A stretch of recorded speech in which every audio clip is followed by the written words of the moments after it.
சேனலில் என்ன பார்க்க போகிறோன்னா ஈஸியாக பீன்ஸ் பொரியல் எப்படி செய்கிறதுன்னு பார்க்க போகிறோம். அதுக்கு நான் கொஞ்சம் பீன்ஸ் எடுத்து நறுக்கி வச்சுருக்கேன். ஒரு 2 ஸ்பூன் சிறும்பருப்பு ஊற வச்சுருக்கேன். ஒரு பெரிய வெங்காயம், நல்லா பெரிய வெங்காயமாக 1 நறுக்கி வச்சுருக்கேன். கொஞ்சம் தேங்காய் திருவி வச்சுருக்கேன்.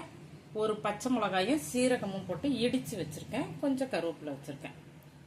வாங்க எப்படி செய்கிறதுன்னு பார்க்கலாம். அடுப்பில் கடாய் வச்சுக்கங்க. கொஞ்சமாக எண்ணெய் ஊற்றிக்கிங்க.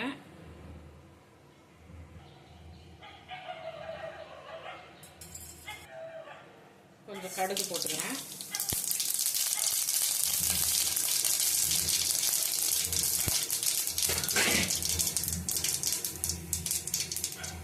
ஒரு காஞ்ச மிளகா, ஒரு 2 கடலைப்பருப்பு.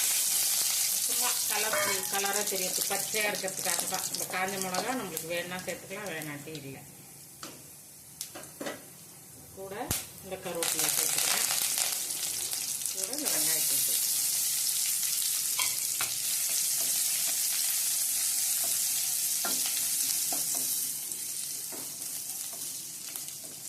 இப்போ நம்ம ஊற வச்சுருக்க அந்த சிறும்பருப்பை இது கூட போட்டோம். ஒரு வதங்குச்சுன்னா கொஞ்சம் குறைவாக இருக்குமா இருக்கும். ஏன்னா ஊற வச்சுருக்கோம்ல, அதனால இதிலே போட்டுடலாம். இதிலே போட்டு இதையும் ஒரு வதக்கிட்டு அது கூட நம்ம தட்டி வச்சுருக்க பச்சை மிளகாய் சீரகம் அதையும் போட்டுருங்க. ஒரே ஒரு பச்சை மிளகாய் தான் போட்டுக்கேன். கொஞ்சம் ஒரு 1/2 கிலோ செய்கிறவங்க 2 பச்சை மிளகாய் 1 ஸ்பூன் அளவுக்கு சீரகம் போட்டு நல்லா தட்டிட்டு போடுங்க.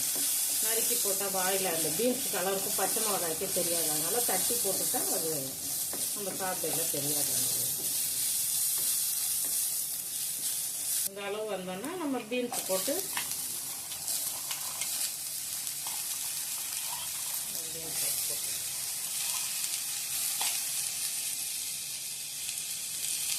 பீன்ஸுக்கு தேவையான அளவு உப்பை போட்டு லேசாக தண்ணி ஊற்றி தண்ணி தெளித்து மூடி வச்சுக்கணும். கொஞ்சமாக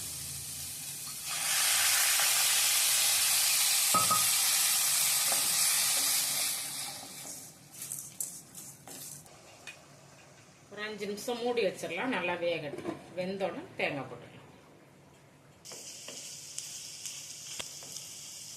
இந்த மாதிரி பொரியல் ரெடி ஆயிடுச்சு. இதுக்கப்புறம் நம்ம தேங்காயை போட்டுடலாம். நல்லா வெந்துருச்சு பீன்ஸு. இப்போ நம்ம திருவி வச்சுருக்க தேங்காயை சேர்த்துக்கலாம்.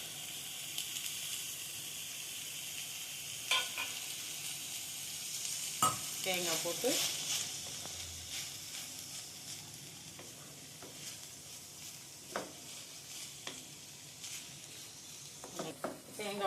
இப்படி கிண்டிடுங்க.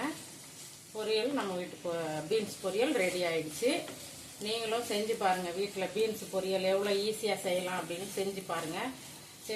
சாப்பிட்டு பார்த்துட்டு எனக்கு கமெண்ட் பண்ணுங்கள், லைக் பண்ணுங்கள், ஷேர் பண்ணுங்கள், சேனலை சப்ஸ்கிரைப் பண்ணுங்கள்.